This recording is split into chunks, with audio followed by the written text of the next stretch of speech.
Well, I think we can all relate to the fact that sometimes we want things to be done easily without a lot of work. As college students, we can agree that sometimes you wish you just knew the answer without having to do all the work. Just had an essay done magically without spending hours doing it. Which brings us to this quote that if you request music, you must be willing to pay for the filmer. I don't think this quote just focuses on music at all, but it emphasizes a life. Whenever you want to get something done, you have to pay for it.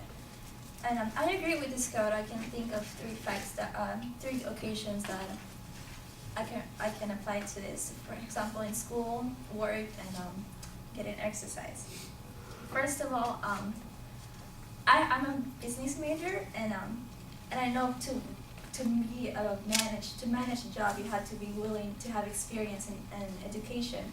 So in order to obtain to my goal, I have to pay for school, and I have to pay with my time and a lot of effort. For example, going to school right now, I have everything planned out. For example, going to Fullerton for about 3 years, and transfer to Cal State Fullerton. But I do wish sometimes I could just skip right away and just know everything automatically. But I know that's not true, and that I have to pay for it with a lot of effort and time. Moving on to make this fun, it's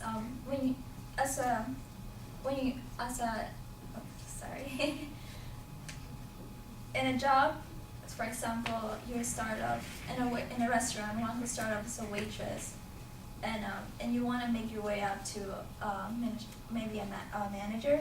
But first of all, you have to start out with maybe cleaning the bathrooms or picking up after everyone's dishes. But then the more time you spend in there, the more you get used to the environment, and the more you can relate to the customers and the co-workers.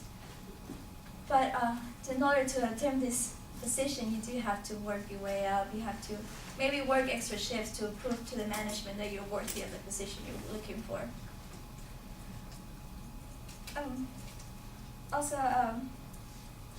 My next example will be when I know my boyfriend wants to lose weight, and it takes a lot of work and commitment.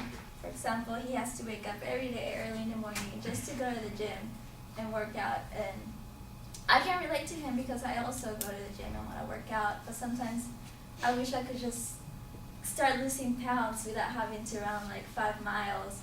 Or sometimes I wish I could just eat whatever I want without having to gain all those calories. And to him, I know it takes a lot of effort for him because he's a little bit overweight. But I know he's a good example of what you have to do in order to get what you want. And in the end, if you request music, you must be willing to pay for the filler. Overall, if in life you have to start, not just paying, but you have to put a lot of effort and commitment to get things that you want, because things just don't easily come to you, but you have to work your way up to obtain them. Thank you.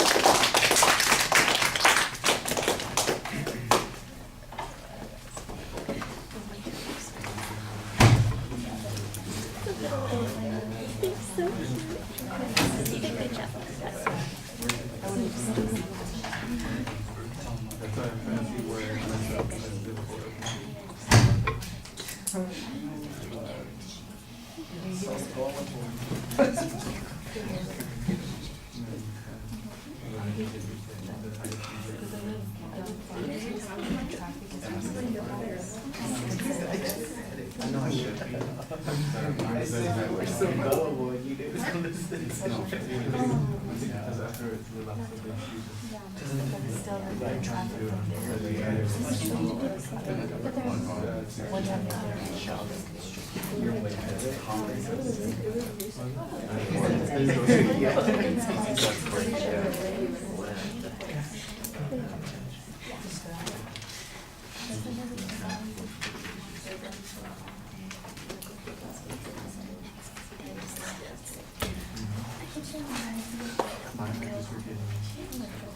Is it safe? I went to the library and asked for everything. Are you different? But I said it's like, give me the screenshot.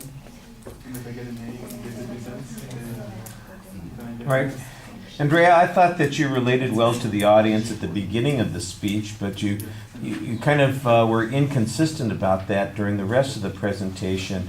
You don't keep looking at us. You don't keep giving us, kind of the knowing expressions and smiles and engagement that you had at the opening. I thought that you were pretty open at the beginning, and then you just got more and more focused on, well, let me see, am I getting to the next point? Am I getting to the next point? Have I got an example here? And you felt less natural than you did at the start. I thought the transition to the topic was pretty solid. You had a very clear preview of what you're going to be talking about. Your examples are set up. They need a little bit of detail. The first and the second points don't have all that much. The third point, I like when you throw your boyfriend under the bus for the purpose of the story. Hopefully he won't be watching this speech hearing that you called him a lard ass. That's not really what she said. I'm just exaggerating there. But talk about how tough it is for him to be losing the weight, and the same thing for you. What do you actually do? How many times a week do you go to the gym, or what is it that you sacrifice that you don't eat during the week that you really wish you could, or how early do you have to get up every day and do all those kinds of things so you can run that extra 5 miles? Make it a little bit more interesting and involving. Like I said, I thought that you were going to be in really good shape at the beginning of the speech, but it just felt a little bit perfunctory after we got into the body of the speech.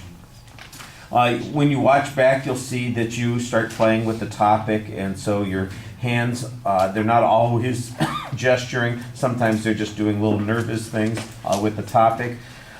I think your facial expressions start off well. Like I said, they got more subdued as you went along. Your eye contact with the audience, sometimes when you get stuck, you roll your eyes a little bit, and you also have a tendency to look down like you're giving the speech to everybody's shoes rather than to their faces, and so you want to look up a little bit more often. All right, thank you.